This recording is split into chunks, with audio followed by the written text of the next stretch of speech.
and this is RowingCast. Ich bin Xavier. Ich, ich sprechen Deutsch klein. I speak German very small, but today I have a world champion. He's from the Deutschland. His name is Oliver Zeidler. How are you doing today, Ollie?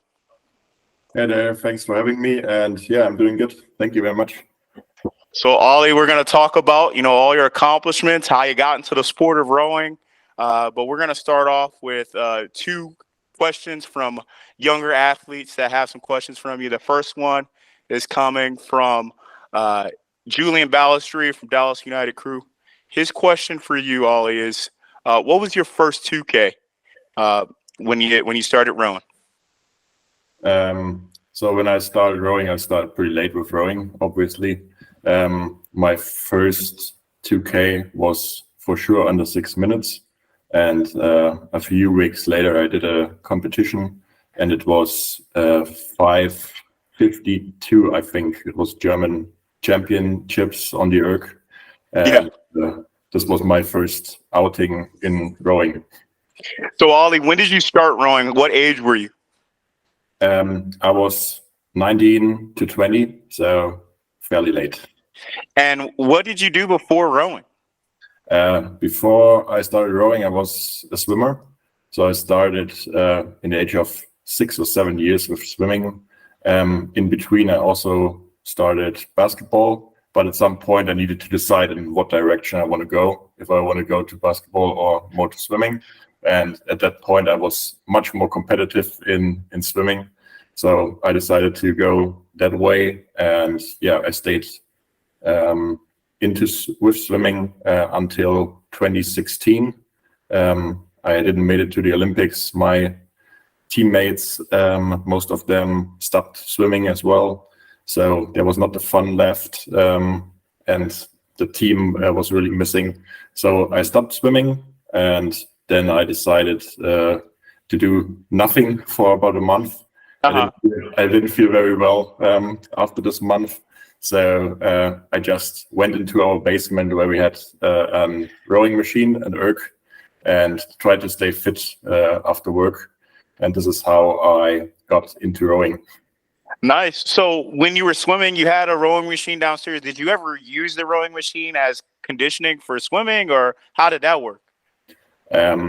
Well, when I was very young, I actually tried it a lot. And when I think about it now, I think this was really giving me some more of endurance, the training. But at some point of my swimming career, swimmers are training even more than rowers. So you don't have any time to do anything else than swimming, or maybe the core sessions and the weightlifting sessions you do additionally. But there's barely time to do anything else. So I haven't used it for years before that. Without a doubt. So you're already training hardcore on the swimming side. Let's go back to swimming just for a little bit. What did you love about swimming? Was there anything that you could say, I loved about swimming? Well, first of all, it is a very competitive sport. You really can push yourself or always compete with your teammates. So the team was a very, very important part of my swimming career. That's why I also stopped, because the team wasn't there anymore. Yeah. And additionally, it's very peaceful under the water. So when you dive into the pool in the morning, it's cold and you really don't want to get in there. But as soon as you're in there and move, it's really a nice feeling without the gravity. So like flying a bit. And yeah, that's what I really liked. And do you feel like was it a smooth transition once you were first able to get into a boat, like just being back in the water again, feeling that flow, feeling the, weightlessness in a way? Yeah, of course. So as a swimmer, I had a few problems with my weight. I'm a pretty heavy man, and that's why I was more into the sprint disciplines. Yeah. And I think when I had been a bit lighter, because I also trained more for mid-distance swimming, Yeah. I think I had been more competitive, but my body was limiting me in swimming. So this was a good thing about rowing, that I didn't need to carry my whole body, but only the boat through the water. Yeah. Then it was a big advantage that I had the feeling for the water, the understanding how to push away from the water and how to move on it or in it, and How to really manipulate the water, honestly, right? Yeah, correct. You need to understand how to do it, because if you just do full pressure and maximum speed with every stroke, you just rule the water and not move forward. So this is something I learned from swimming as well. Yeah. Exactly. So let's actually talk about that transition. So you said around like 18, 19, right? You transition, you do an erg sub 6. That already puts you in a different field compared to most rowers internationally. That puts you up there in a high performance. And then you go to German national indoor championship, and you put down a 5:53. 5:52, yes. Yeah. 5:52, and where do you go from there? Are you already part of a club? Are you just rowing on your own? How did that work out? Well, I was rowing on my own. So I first got into a rowing boat seriously. So I'm from a rowing family. So yeah. The people always wanted to bring me into connection with rowing at some point. But it's very difficult to stay in a boat as a beginner. So when I capsized, I felt more home in the water instead of on the water. So it was, I once told my grandfather that this is not a sport for me. So rowing is not a sport for me. This was being in the water is my thing, right? This was my quote. And then in 2016, my little sister Marie, she went to the under U19 or under 23 championships in Rotterdam. So the big championships where both of these world championships took place. And my aunt was also there. So she's an Olympic champion, just as my grandfather. And she's a coach in Australia. And at that point, she watched me looking on the water, watching the races. And she said, Ollie, you should really try it out, because you would fit in perfectly here. So I asked my dad afterwards if he can teach me how to row. So I just want to learn it without any competitive background thinking. Yeah. And so my dad went to the course with me maybe once a week from there on. So it was October 2016, I would say. So I did it next to swimming, because my swimming career was already on the end. Yeah. I had my last swimming competition in November, but afterwards I haven't looked back at all. So I continued with 1 time per week rowing, just to get a better feeling in the boat, staying in the boat, especially in winter. German winter can be very cold, and it's very uncomfortable in the water then. So I better stay in the boat. And this is how I got into rowing. So end of 2016, and then after the indoor championships I told you about, I got a lot of calls from coaches from universities and also from the German 8 at that point, and they all wanted me to go into their university or their training centers, onto their teams. And I just needed to tell them that I can't really row. So it was a bit strange that they all were very interested in me. But I realized that I might have something in me to be competitive in that sport. So I did more and more rowing training, asked my dad more frequently to go to the course on the water. And then we decided to do a championship the year in 2017.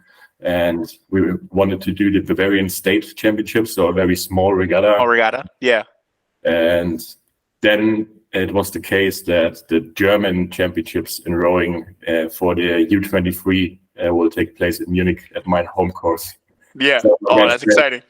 So my dad said, "Okay, why don't we try to just race there and compare to the other guys who will go to the World Championships afterwards. So this was the first 2K regatta of my life. Good test. Yeah. And I don't know how many crabs I catched during this regatta, and it was very unprofessional because after the semi-final on Saturday, I still had an exam in university where I went right after the racing without cool down and stuff, and so it wasn't really serious from my side. But in the end, I managed to become third at my first regatta, so I became the third fastest single sculler in U23s in Germany. Also catched 4 crabs in the final. Oh yeah, that's amazing. So, question: during that period, right before your first regatta, was there any time where you're training with your dad and you're like, okay, now I'm starting to get this? Was there any moment like that, or are we still at like a novice level? Mm-hmm. So I think it was a steady progression because I started in a very heavy single for beginners. Then afterwards, my grandfather asked his former crew colleague if he still has the wooden boat. So he brought it from Lake Constance to Munich so I could row in this. And after that, I became my first emperor. So not the back wing, but a normal emperor. And after that, I got my back wing. And from the progression of the boats, I really felt like more and more comfortable with the rowing. And I slowly but surely catched up with my sister. Suddenly I was faster than her. And after a few months, the people, when the water was calm, I was really competitive, I would say. After a few months, the people started saying or asking if they had seen the blonde guy who is as fast as a motorboat out there on the course. So it was a really funny story, actually. So that's pretty badass. Your first regatta, we got a lot of crabs like every other novice, right? But getting third, what is your reaction getting third after that? Is it, okay, my family is right about this, or is it what were you thinking? Well, I was very happy with the result. I actually went into this regatta without any expectations. So winning a medal at my first race was great. My family was there because it was in Munich and it was really fun. And this was also the point when some swimmers started to realize that Ollie did the transition to rowing, because before I was a bit hiding because I was not sure how they will react about this, because I'm from a rowing family. I just wanted to have fun, learn the sport without any pressure. And without any pressure, yes, correct. And yeah, I think this was exactly the right move. And then, yeah, I was able to go to the U23 European Championships, because the World Championships I haven't done any previous regattas to qualify for. However, I went to the U23 European Championships a few weeks later, and yeah, in my heat, the conditions were so bad. I crossed the finish line, I think 1 minute behind the boat in front of me. So, oh man, yeah. And then I was really like, how should I get there? Because it was really, really difficult. And then in the rep, I made it to the quarterfinal, to the semifinals. In the semifinals, I'm not sure if I won my semifinal, but I also made it into the final. And I had the best race of the regatta then on the finals day, and became second after a medal winner from World Championships a few weeks before. Yeah. So this was then a sign that I want to go into the single for next year and really try to work hard on my technique, also handle the difficult water. But it is not so easy if you start very late with the sport. And if you're a tall guy like me, your center of gravity is pretty high and you're sitting in a very small boat. Exactly. So it is really, really difficult. And I really needed a few years to become more comfortable with difficult conditions and also competitive compared to others who starting rowing in their teenage years. Right. They have it a lot easier, I think, because it's easier to learn. And especially, I mean, when you're younger, and if you're on like a club or something like that, you're going to experience those conditions like on your worst day, and then so it's gonna be hard. You need to get those reps in. So yeah, handling the conditions is a big deal. I think you just had that. Well, number one, you're just so comfortable in water. I think that's a huge thing. People who just start the sport, they're not as comfortable. And also, I think you easing, and this is the next question is, do you think it was better for your development to start off with like just getting along to it, not being competitive at first, but just like getting comfortable in the boat, like going from one practice a week with your dad to like multiple practices, like easing into it? Do you think you would have been in a different spot if you're like, I need to go compete right now, like I need to go be in an 8, or I need to go be in this? Do you think your development would have changed? Yeah, I think so. I think if I haven't had the environment I had with my dad as my personal coach, so my dad really saw the first stroke of every training session to the last one. So I had a very personal education for rowing, I would say. And my dad and we developed the same thinking about the perfect rowing stroke. So after training, we just watched Olympic finals from the previous years and tried to find out what are the guys doing better than the others who are winning the gold medal in the end. So we tried to find the right way and developed our idea of the rowing stroke. And this was really fun. And yeah, in the end, I think it's really this the attention I had from my father, because there was nobody else, and I wasn't in a team. What I enjoyed as a swimmer, but in my case, as a late starting rower, I think it was much better to have this personal attention. Very nice. So after Europeans, you get silver right at Europe. What happens next? What's the progression? What does it look like? Are you immediately on Team Germany? Are you with the Deutschland? Like are you on the team now? How does that work? Well, that's a very good question. I actually can't really remember when I was part of Team Germany. I was part of the national team for the one regatta, but I was not sure if I was in the team for someone with big expectations or something, where what the coaches, however they decide is. I just wanted to be competitive in the next year. So 2018 was an important year, because this was where I wanted to decide if I want to go to university to the US, maybe if I can't make it to the Olympics, or if I can actually fulfill my dream, what I didn't make in swimming, to go to the Olympics and reaching this life goal. And so I started training daily. I started training harder than before, and got into kind of the same rhythm as I was with swimming. So I think this was the plan. And the first assessment for the national team was then in November, end of November, I think, in 2017, with a long course test, so 6K in the single. Yeah. And then the day before 2K on the erg, just to test the physical power and the endurance. And I won both of them, so both races. So I was the fastest on the erg, I was the fastest in the single. So I got invited for the first training camp with the national team. And yeah, this is how the year of 2017 ended then. So we went to... So it's like fall 2017, like spring 2018? Is that where we're at? Yeah, roundabout, yes. Correct. Okay.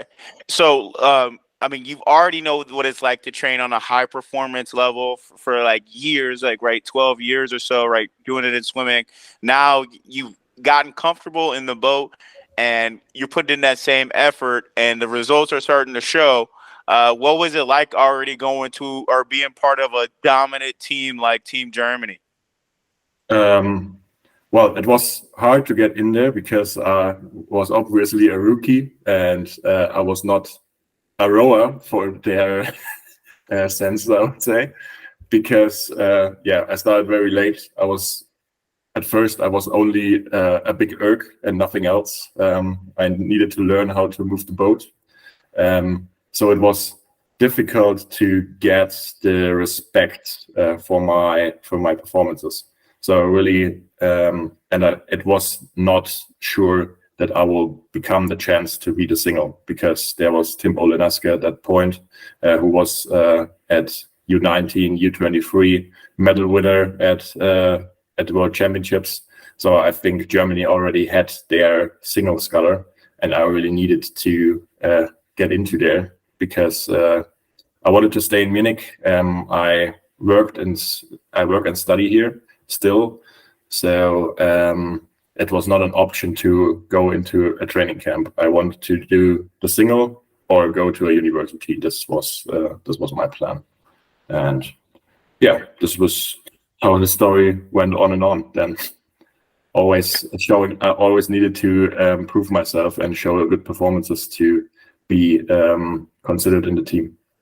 Now, I'm going to ask, now that you're in this position, now you represent Team Germany within the single, are you grateful that that was the sense from the team, that they looked at you as an outsider? Are you grateful that you were like looked at that way, so that you could kind of just develop on your own, work on what you need to do, like help move in the boat, right? Like, was that good for you? Well, I think in the end it was my decisions that were good for me, because German rowing had other plans with me. That's for sure. And I'm very glad that my dad and we made the decision that we stay in Munich. We said that we will start this project and just see how far we can go.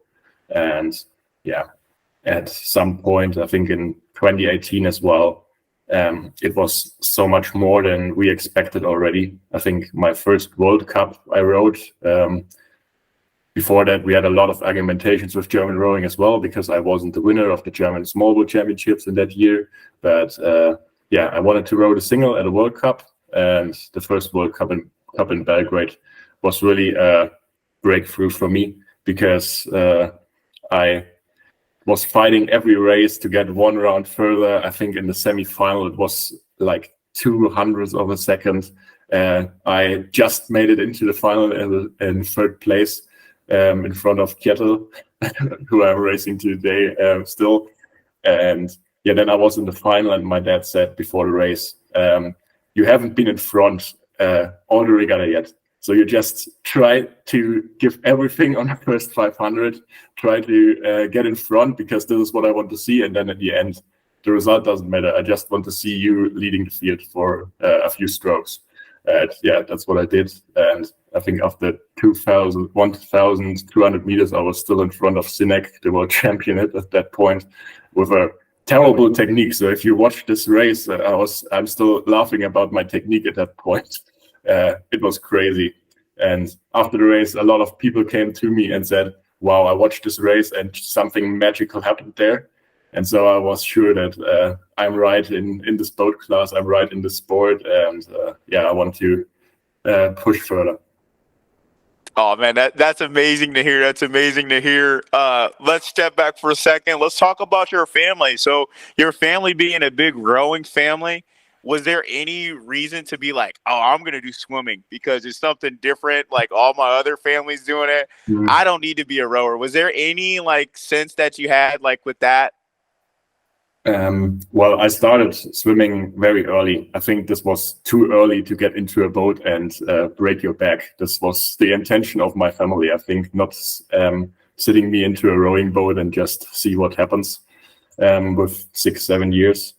So it was more my competitiveness, I would say. I was pretty good in swimming. I wasn't bad. I just had never achieved the level I have now in rowing, that's for sure. But I was competitive, and there was no reason to change the sport. So when you win medals on a national level, you go internationally with in the junior national team for swimming. Why would you just start another sport from zero and try to see what's possible there? So I think you always concentrate on what you want as an athlete. And if your goal is the Olympics, you really need to concentrate on one thing. So you can't do two things. That's what I needed to learn as well when I stopped basketball playing for swimming. and then I stopped swimming for rowing. Rowing, yeah, swimming had the advantage over basketball, and then rowing had the advantage over swimming. Great to hear. Let's talk about your family. Like, what are they doing on the rowing side? What have they done? And on the rowing side, like your father, your grandfather, you said your aunt as well, right? Like, what are they doing in the rowing world? So the interesting thing is that my parents actually met at a regatta. My mom was the only one of the three sisters who was not rowing, but she was with my grandparents when they attended regattas for victory ceremonies or what. So my grandfather was an Olympic champion in 1972 here in Munich with the Bulls of Constance, a very famous German coxed four. And he stayed with rowing as a coach and was also into the National Rowing Association. So he really loves rowing still, and this is a big connection, of course, from my family. So both of my aunts, so the sisters of my mother, were also rowers, and then from my dad's side, so my dad is a junior world champion, and also wanted to qualify for the Olympics in 1996, I think. But didn't make it, unfortunately. And his sister, Judith, that's the coach in Australia. She's also an Olympic champion in the 8. And her husband is also a world champion in German 8. So a lot of rowing coming together from both of my family sides. And yeah, it's a cool thing. And the first one of my of my siblings was Marie, my small little sister. She started rowing, I think, 3 years before me, and she's also a medal winner at junior and youth 23 championships. So, yeah. That's great to hear that rowing's in the family. I know we all of our guests that we've talked to so far have at least had one of their siblings join the sport or be in the sport prior to them. I think it's very important. I think that's one of the main things I've seen just coaching in general is rowing has a lot of those family members or siblings or cousins or aunts or something like that introduces the sport right to an athlete. And for you, what is the conversations after like that World Cup win? Are they saying, wow, Ali, we never knew that, or oh, Ali, we knew that you were gonna be this way at some point?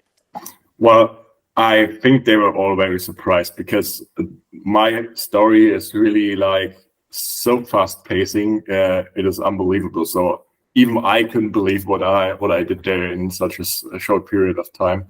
So my family was very, very proud of me, of course, and is very proud of me still for all my achievements in the sport. And they are supporting me. They supported me as a swimmer as well. And without them, I wouldn't stand where I am today and wouldn't be that much into sports and that interested into all different kind of sports. Yeah. Man, that's great to hear, Ali. That's great to hear. I got 2 questions from a younger sculpsman just like you, from Elijah Krause, St. Mark's, Dallas United. Hey Ollie, it's Elijah. I was wondering if you could no longer race the single sculls, which boat class would you like to race the most and why? I think I would stay with sculling because I feel more comfortable just moving in a straight form and not in one direction, like in sweep rowing. I think it would be a double then or a quad, whatever. It depends on the team, really. So. Another question here. Obviously, you train at such an elite level, often doing multiple sessions a day. Do you ever get bored of rowing? And if so, do you utilize any forms of cross-training? Yes. So it's not always easy to be on the water, especially when you're alone. And when it's getting cold here in Munich at home, it's not the nicest place to be out there on the water on your own, training for 1.5 hours in snow blizzards and stuff. So that's what I all did already. And this is not really fun, but you do it for a purpose because you want to go fast in the summer and hopefully win a medal at the Olympics all 4 years. So that's the big goal I always have in mind. So motivation is not the problem. It's just like the overthinking sometimes of the situation. What am I doing here in the middle of winter on a almost frozen lake? Nobody else around me, and then trying to push myself still. And then the second question was about cross training. So I'm very thankful that I have less training than in swimming, because there I had no time for any cross training, and now I really enjoy doing some running, some biking, some swimming still, or just hiking up the mountains here in Bavaria. That's all stuff I like to do as well next to rowing, and now I have time for it if I don't need to work. So it's a better lifestyle than the swimming lifestyle. Without a doubt, man. Swimming practices, I know, at least here in the States, they can run like 4 hours and you're just running laps back and forth, back and forth. So let's talk about what a training cycle is like for you when you're racing. Like right now, right? You had World Cups. We got the World Championships coming up for qualifications for Olympics. And, we just finished up Henley like a few weeks ago. What is your training block like right now, like during the peak? So after Lucerne is like the general test for the World Championship. So this is where all the big boats are already competing. So you really know where you stand. And after that, you really need to adjust your training based on the results sometimes. In my case, I was very pleased with the result of Lucerne. I really could do exactly what I wanted. So now it's more like not becoming big-headed and pushing hard still. So the big one, the World Championships, will bring a similar result in Lucerne. That's the goal. And at the moment, I have the last week of work next week, so until Thursday, and then I'm off to training camps. We will also go to Paris to the Olympic course to see how the water is there, and that's what I'm really looking forward to, and really concentrating on rowing, because this is basically the only 1.5 months of the year I can only concentrate on rowing. Yeah, but I'm really looking forward to it, and it's a lot of work, of course. It will be hard, really hard, but as I said, I like the lifestyle, and it's cool. Yeah. Without a doubt. So we talked about, we'll go back to, we'll go through your record. We were talking about your World Cup win. Was this 2018? Yeah, I became third in that World Cup, so I won a medal. So until that point, I never had a regatta without winning a medal. So this was also very cool. And this was really the beginning of my international career in 2018, my first race. And I still like to watch it, because it's really the starting point of my rowing career, I would say, because this is where I realized that I can do something special and really be competitive. Yeah. As competitive as I had never been in swimming. So this is really the place, Belgrade. So now the Olympics is not a far reach. If I just train my ass off, if I can get my technique down, if I can have a solid race strategy, I can put myself in a position. What was training like? I know that the pandemic ended up hitting, but what was the training like leading up to 2020? What was that like for you? So I think we improved training from year to year. So we did more and more mileage, more and more intensity, and I became better and better, and also fitter and fitter. So I really felt more and more prepared for the racing from month to month or year to year. So this was a good thing about starting late, because I really could feel the improvement. So today it's really hard to push for another second, because the level is already very high. But when you start at a low level, you can really see every step up, and this was very motivating. And so when I look at my training plans from the years before, I haven't had a lot of rowing kilometers in there, and it was getting more and more. So I could really improve everything, even my endurance, and this was very, very cool. And yeah, I was really ready for the racing in Tokyo in 2020 then. And then, we started out RowingCast, like the first episode. By the way, you're the first episode of season 2. First episode, I had an interview with Clark Dean, and at that time, like probably a week before we had that podcast, they decided that they were going to move Tokyo to 2021. So what racing were you doing like in 2019 and before the pandemic? What type of racing was going on for you? So in 2019, it was a usual season, I would say. I was able to win my first European Championships that year. Also became first-time world champion. So it was the best year of my rowing career yet still. So I hope I can top that maybe this year. Let's see. But this was really the best year of my sports life.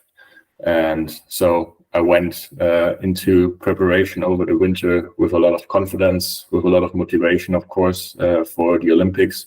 I pushed hard, did more and more kilometers again, and really tried to be innovative as well. So we tried a lot of things. Oops. I'm here. You're still here. Okay. Yeah. That'll always happen. But sorry, where we were just at in 2019, you were talking about you were training in the fall. Yeah. So in fall, I pushed hard. I trained hard, and really became better and better. So preparing for the Olympics, the big goal. And then when we came into spring of 2020, I also went to visit my aunt in Australia to escape the cold weather in Munich, to really train at kind of Tokyo temperatures and climate. This was also a big thing and really, really cool. And then when I was on my way back home, it started to become more and more serious with all the COVID stuff. So the first races had been also in Australia. We all should wear a mask, so it was not mandatory, but all the doctors told us, better wear a mask, especially on the airports. And it was really strange because I was not used to all of that, as all of us, I think. And I also wasn't expecting that there will come a postponement or COVID will become such a big thing, because I was just in the tunnel concentrating on the Olympics, just wanted to reach that goal. And it was a huge upset when the confirmation came that Tokyo will be postponed. So then how was training there? Is there, do you take a step back for training for a little bit, or do you just continue to go? Because you wanted to peak at the right moment, right? You want to peak right around like that August area, right? Like right before the Olympics. What was the thinking? Like, what was the thought process at that time? Do you remember it? So first of all came a lockdown. It was even before the postponement of the Olympics. I asked the Bavarian State Administration for an exemption, so I was able to train still because I was preparing for the Olympics. And this was a smart move, because this was the reason with the letter. I actually had the opportunity to still go into training even when the Olympics were postponed and when everyone was keen to stay at home. I was able to enter the regatta course and had a pretty good time, actually, because I had the whole arena for my own. I changed the traffic rules and stuff, and just tried to continue training. I did nothing crazy, but I continued training, and we at least wanted to do kind of a regatta at the end of the summer, so around about the time when the Olympics had happened. And that's when we did like 3 days of racing. So it was a time trial on my own. I raced against my dad on a motorboat next to me, but it was cool to have something to do and some kind of goal to train for.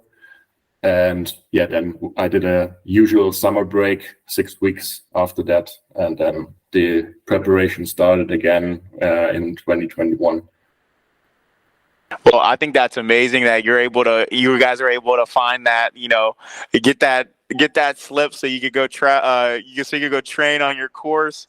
A lot of people didn't have that at the time, but that is perfect, man. That is amazing. And you got to go out there. You could leave everything out on land and just be in the water, you and your dad, and just get the cruise and get some good training in. So you were still able to get some great meters in. What did 2021 look like for you? Well, 2021 was then a very good season. So I think until the point I got my vaccination and really got knocked out of it, I was really on a very good way. It was after the Lucerne World Cup. It was the second World Cup. I got vaccinated for the first time. Then 3 weeks later, I had the World Cup in Sabodia, which was the only regatta I haven't won to that point in the year. So I only became third. I was still pleased because the conditions were rough actually on that day. It was very fast racing, and it was like, I think, half a second to first place. So it was not a big deal. I was pleased with the result. Yeah, really good racing right there. And I knew that I had 1 or 1.5 week off training because of the vaccination. So it was not a big deal. After that, I got my second dose in training camp. Again, needed to play it cool, keep calm, what was not so nice. But after that, I really realized that I couldn't reach the form I had before. And this was a bit annoying because, first of all, there was the Tokyo postponement. I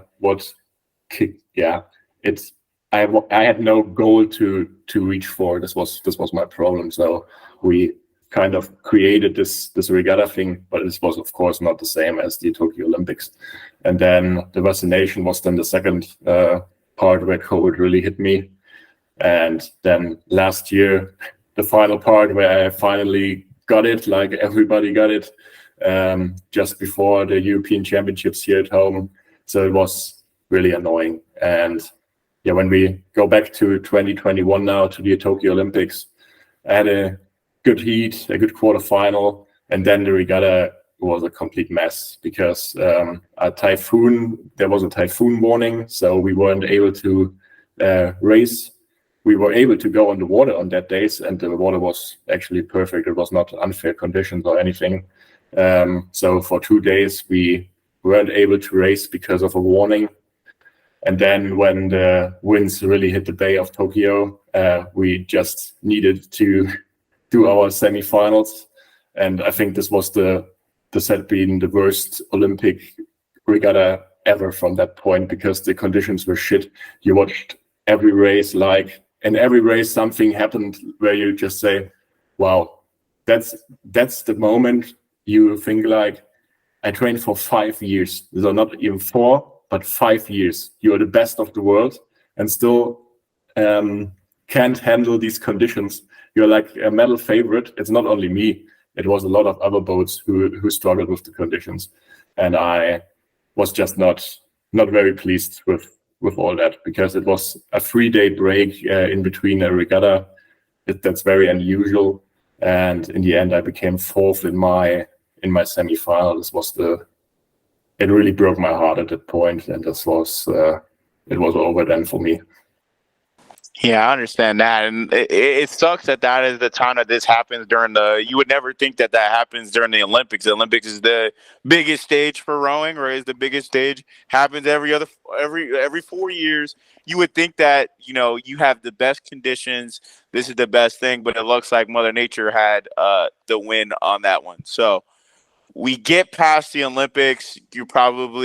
How are you feeling after that? And what were your thoughts going ahead, like training wise? Like you got to the Olympics, semifinals did not go so well. What were your next thoughts?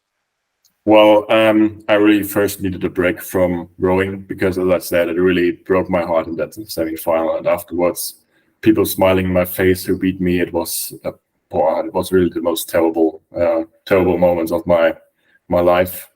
And yeah, I went to Switzerland just relax there, try to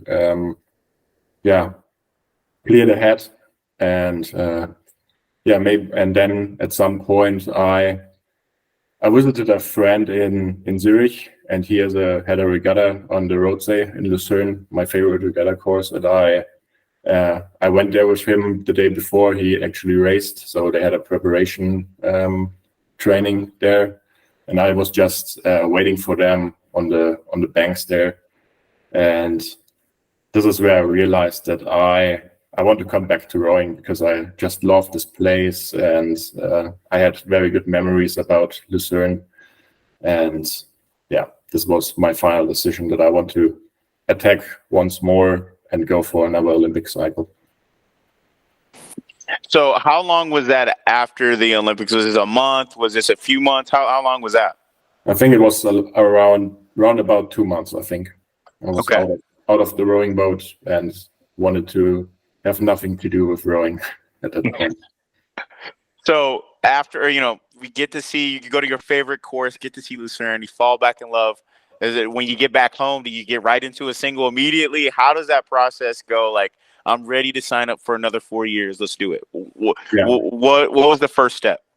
The first step was getting my father and also my employer into the boat, because without the support of both of them, it would just not make sense, because I need some security from an employment income, and also the support of my father, who is the best coach here in Munich, and he knows me well, and we both fulfilled our dreams with just going to Tokyo.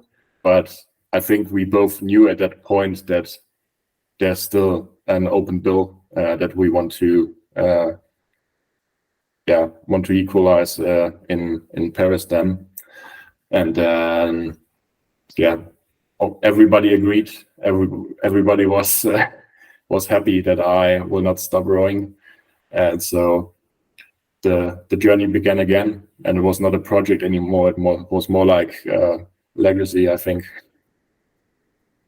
I understand that. I get that. So I'd imagine, and you tell me if I'm wrong, it was an easy talk with your dad and your employer. Or was there any feedback that came back otherwise? I feel like it would have been like, no problem, Oliver. Like, go on, let's run it. Like, how did that go? Well, at first point, my dad wasn't sure if the result of Tokyo was also his fault. So he actually said that if anybody else want to try to coach me, he's open for that, because he was not as successful as he wanted to be at the Olympics. So he had high hopes for himself and high expectations for himself as well. So nobody came. So I asked him if he would do it once more, and then he was happy. And he also needed to talk to family, of course, because rowing takes a lot of time, and it's time you can spend with your wife, with my other two sisters. But everybody agreed that we will do it for another 4 years, or 3 years in this case. So it's a short Olympic cycle. So this made it more easy, I think, as well. And so it was not a problem. And with my employer at that point, the CEO of Deloitte, my employer, was still the same guy who also rowed and also supported me a lot.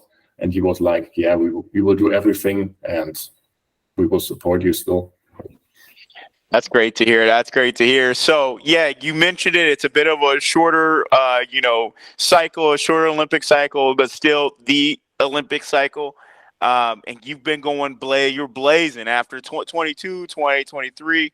What have been, prior to Tokyo, what were some of your favorite regattas? Do you have any race that you remember that was like, I think that was my favorite race? So anywhere between 2017 to 2020, do you have any race that was like your favorite for sure? Was it the World Cup when you got third place? Was it something else?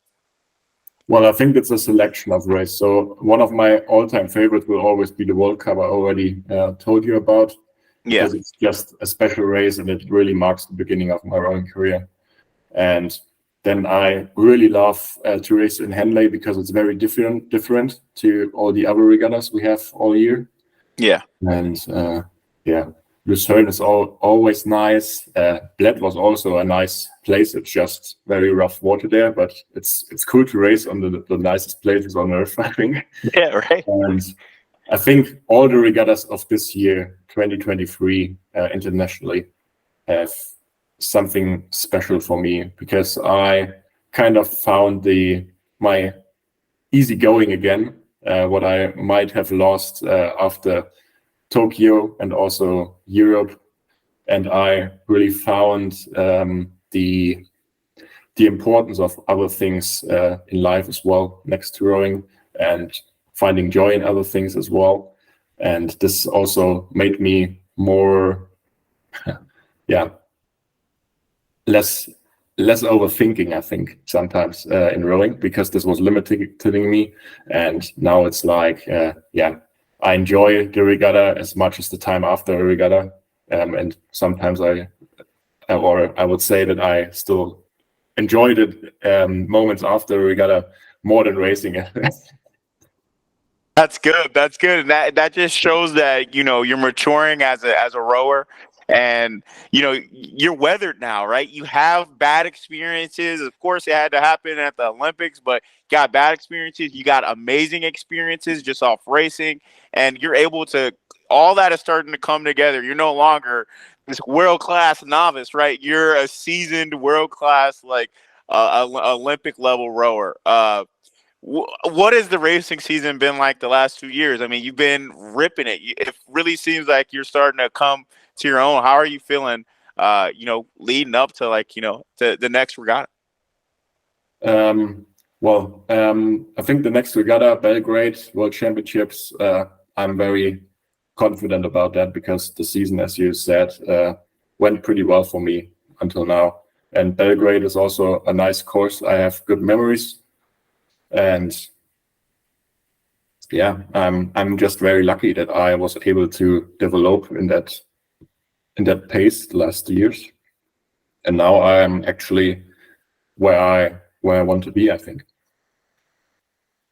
That's great to hear. That's great to hear. Ollie, you are an athlete who started rowing on the late side. What advice would you give to someone starting rowing out on the late side, just like you?